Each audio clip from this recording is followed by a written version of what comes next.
Two topics today. You've just been divorced and seniors are not selling their home and it affects the first-time home buyer. Yes, this is what we're talking about with our good friend and mortgage broker, Mr. Dion Begg, right after this.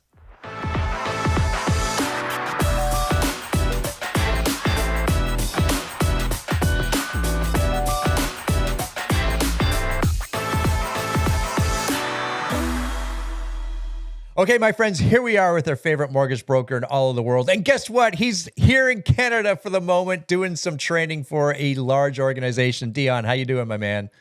I'm fantastic, Gary. I'm looking a little bit worse for wear because I don't have my 4K webcam today. So you're just going to take me as I am today. That's all good. It's all good. You are currently at one of your investment properties. Is that right? Yeah, that's correct. So effectively, this property here was one that we purchased and actually lived in for many years. We spoke about it on a previous episode where I moved out. It became a rental property. As it's turned out, both tenants left, which has given us the opportunity to experiment with this property. And our plan here is actually to do a midterm rental on the main floor and just a regular long-term rental on the basement. This property was a single family home, but it was the traditional 1960s setup with a side entrance. And so you can go down and up. And we made that conversion a couple of years ago. So, yeah, I'm back here and I might send you some photos and videos that you can share with the viewers later. Excellent. I think every investor at some point has owned a property just like the one that you're currently in, right? The side entrance, you either go up or down, and it's easy to convert, really, really easy convert. It lends itself incredibly well to 2 units. Good stuff. Correct. Good I'll just stuff. say this, Gary, back when we bought this property, and we're talking 2012, um, we could have spent the exact same amount of money on a condominium, like a pre-construction condo. And the thing is that a lot of people did make a lot of money in pre-con, but the reason that we went with the less than beautiful shiny box in the sky, this 1960s bungalow, is because it cash flowed from day one. Mm. And now I know that a lot of those people who bought those condos, unfortunately, are struggling with cash flow. But because this property here, like many that I own and you own and your investors own, has that double income, it's the difference that actually makes things work, especially in tougher times like this, when interest rates are up, where we can actually make those payments still work because the rents are sufficient. Yeah, and you're helping yourself too. When you have more than one income on a property, you have one tenant leave. There's still something coming in, right? From an Correct. income perspective. So unlike the single family homes where they can be good too, but not as well as the duplexes and triplexes. And of course, as you get bigger, it lends itself well.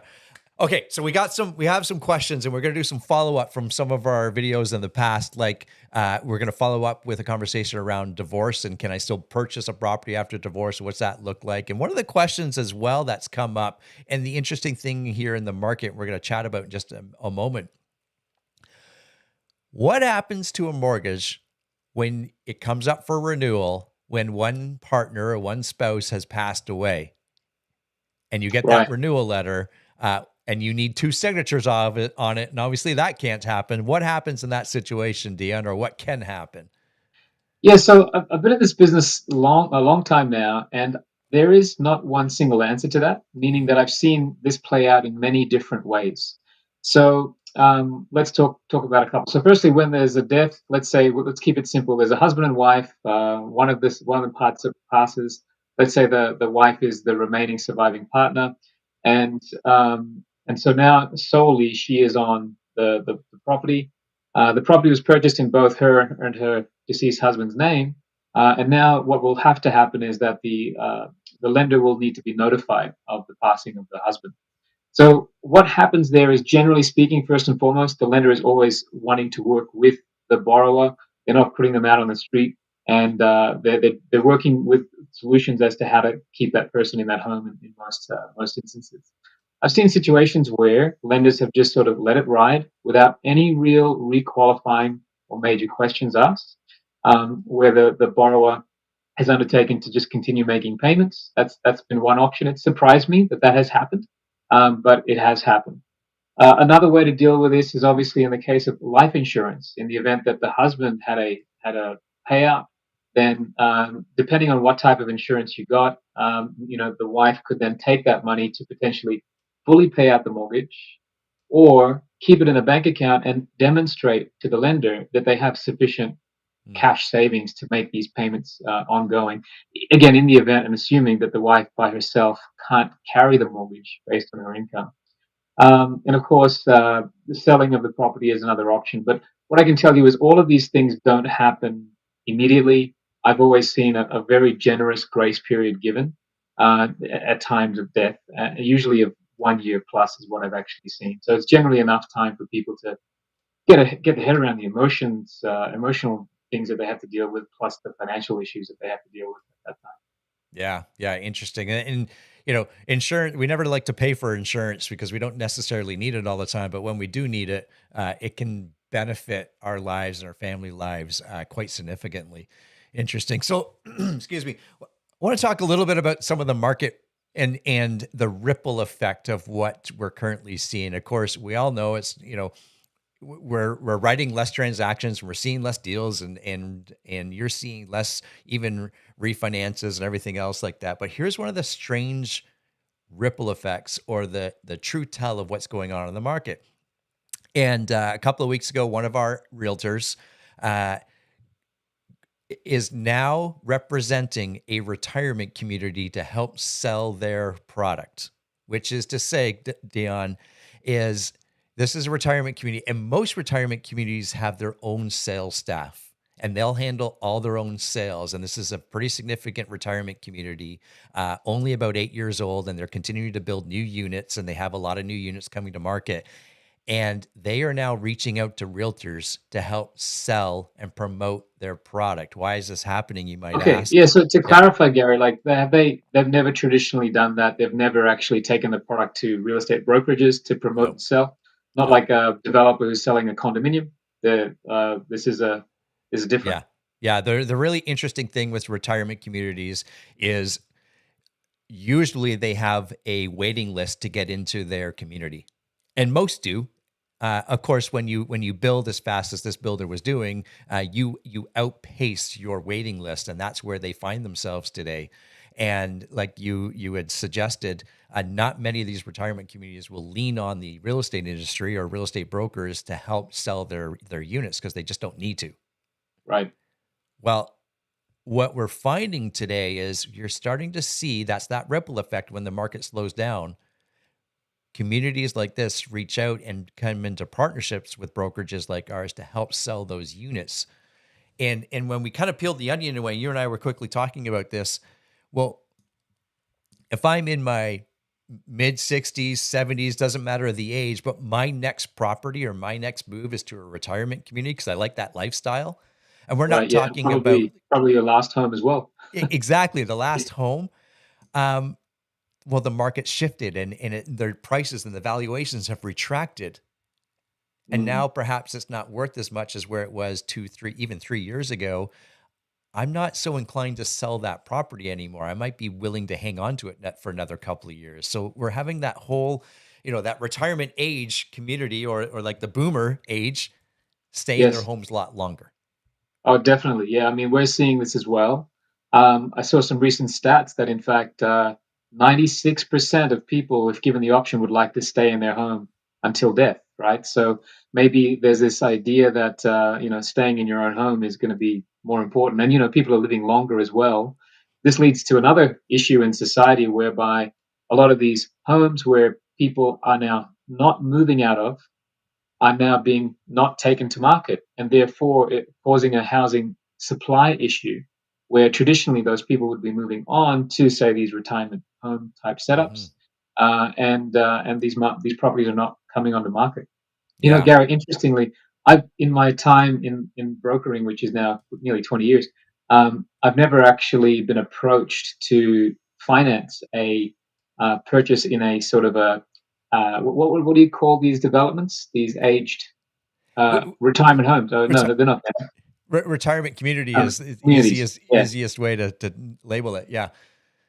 and there's probably a couple of reasons for that. That the banks, well, number one, the banks are probably not interested to the same extent, and the reason there is that banks want to be able to finance stuff for which there is a large market or the majority of the market. And that's a very specialized market, somewhat like student housing, whereby there's a limited number of people who are willing to buy that type of asset. But the other thing too is obviously if you're that old and you own a house worth 1.5 million and you're selling it to buy for 1 million, you're not going to need a mortgage. So Yeah. that's probably why I Yeah. haven't been contacted for those types. Yeah, exactly. And think about this too. That typically that home that retiree is selling is, you know, 2,500 square foot home or bigger, 3,000, even a 4,000 square foot home in some cases. That's usually that step up home that maybe our generation perhaps has moved up to or in the of. process of moving up to. And that's that whole cycle. So Yep, there, if that age group is not selling their home, that ripples down that cycle, right? There's less homes to choose from. And maybe then now you and I, in a sense, or us 10, 15 years ago decide, well, if we can't find the home, let's just stay in that in the bungalow current that you're home currently in the could current be, home, yeah. you know? Build an extension, take off the top and build up. Those type Yeah. of things happen, right? Yeah, yeah, yeah. So it does have that ripple effect. So that's the interesting thing here. And don't worry, we'll see, and we'll get those units sold because there is still a demand for them. It's just now we have to go and take it to market as opposed to that market coming to us. So you got to put a different hat on, as it were. Can I Okay. ask Gary, what are the Yeah. price points there? Just Yeah, out of so interest. that's a good question for a one bedroom condo unit, and again, these are brand new units. There are some resales coming up. They start at I believe at about 580, and you can estimate at about $1 per square foot for your maintenance fee. And these are units. They're all accessible units, and of course, they have the local community there for as a retirement community, and it's catered to retirees, and Mm, it's in a great location in Aurora. Um, okay, but that's kind of the price range that people are the looking at. 580. And what's like the top end of the pricing look like? You're probably over a million for some of like the 2 and 3 bedroom units because there are Right. some of those units, Yeah, yeah, and they would be at about 1,000 square feet and so forth. right. I can imagine that if you're a retiree going to a living situation like that, you probably still want to have like a guest room. So when your family wants to visit you, that's important. And I know that that's a important factor for a lot of people in their older years. They want their Yeah. family to come and visit and stay with them. Yeah.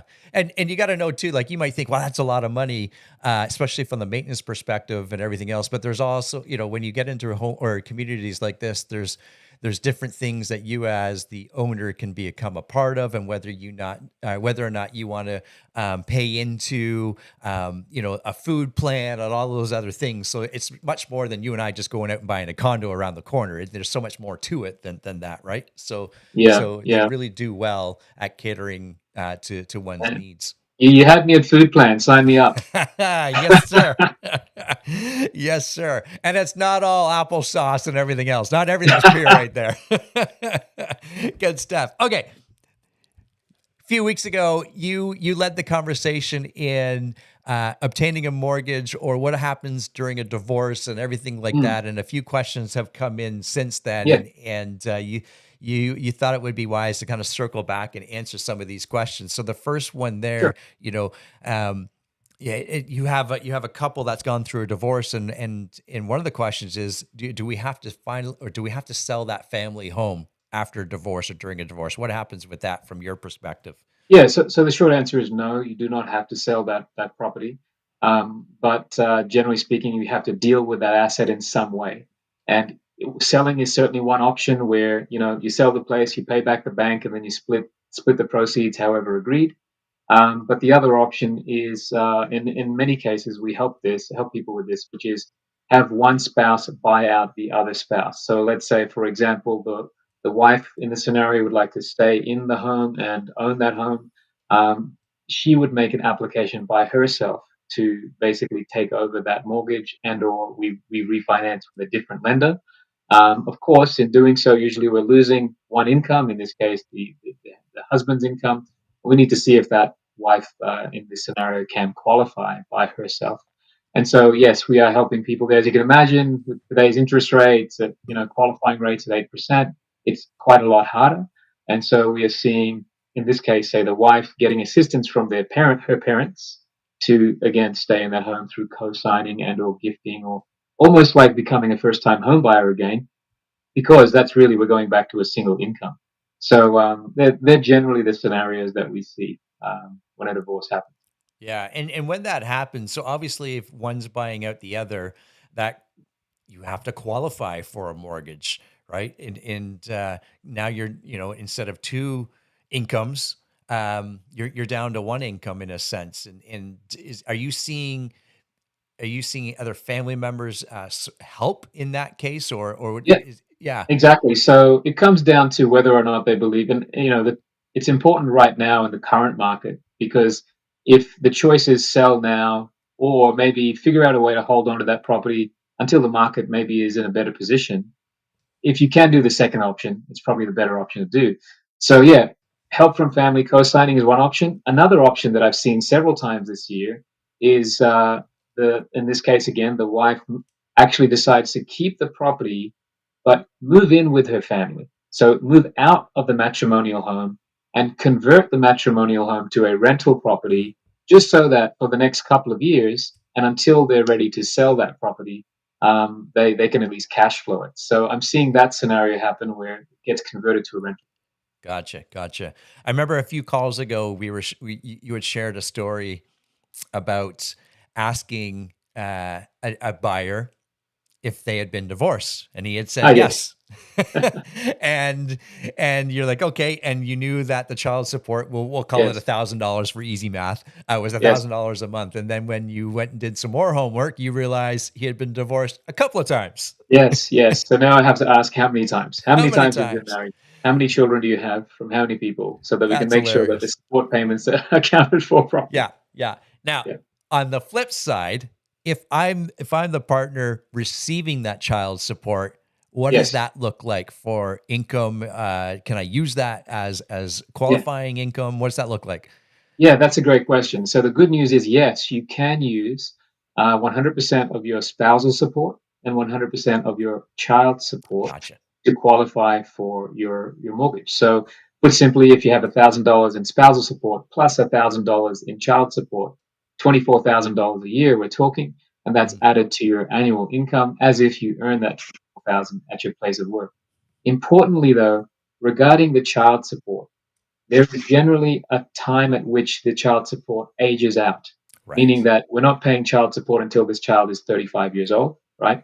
And usually it is stipulated in the separation agreement, where it's usually age 18 or potentially age 25 and into university years, but it's generally written into that contract. And a lender will want to see that contract to see what is the end date of the child support, and they'll sometimes ask for the birth certificates of those children Wow. to calculate the dates at which this would age out.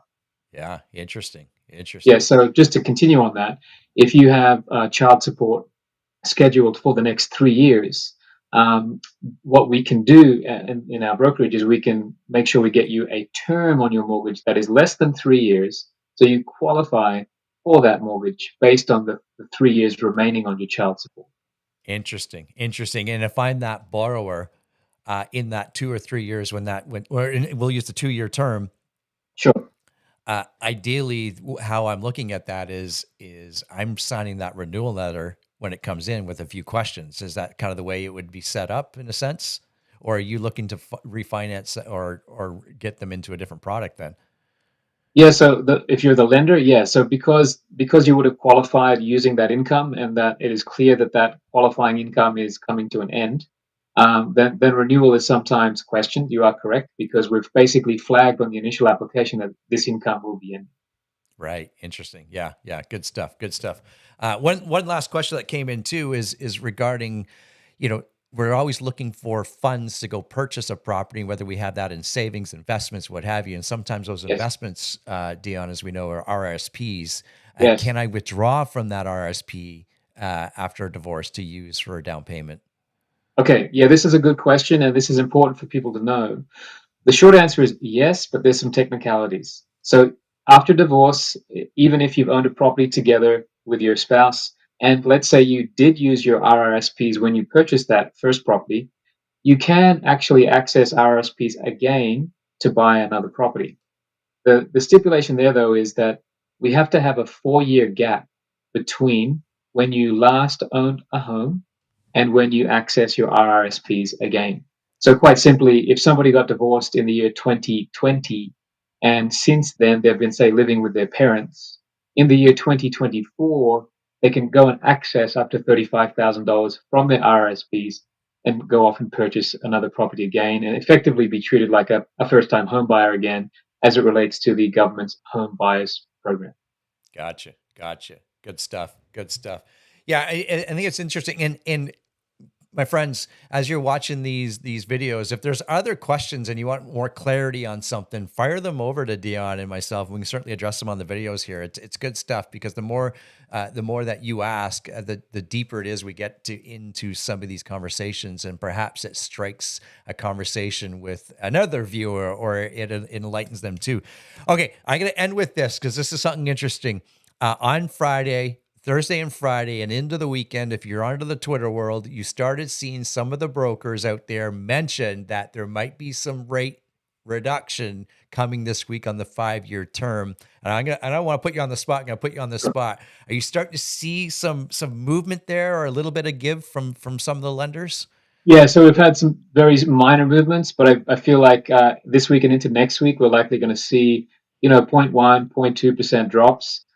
This draws a line directly to the bond yields, which are dropping.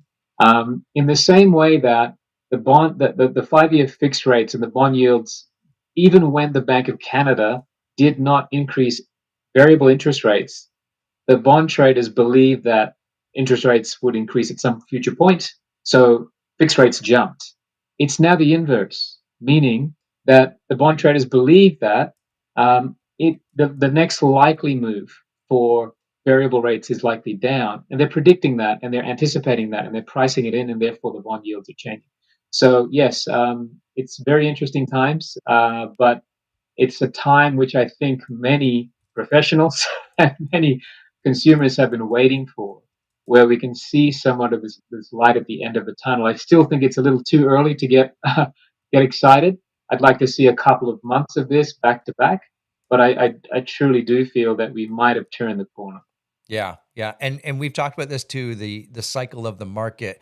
Uh, we've had some slow months, obviously August, September, and October, and end of November, beginning of December. There's always a slight little uptick. So if we start, and we're 3-4 weeks away from that. So if you see that happen, don't get overexcited. The market's back because to where it was, say, 2 or 3 years ago. But there's always a slight little uptick towards the end of the year. So be ready for it, and don't let the headlines fool you.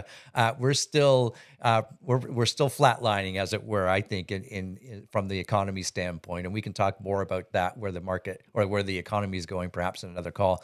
For sure. Remind us how to get a hold of you, Dion. Yeah, so it's kangamortgage.ca or on Instagram at the Dion Beck. There you go, my friends. So that's Mr. Dion Begg. I'm Gary McGowan. We'll see everybody in the next video. Goodbye for now.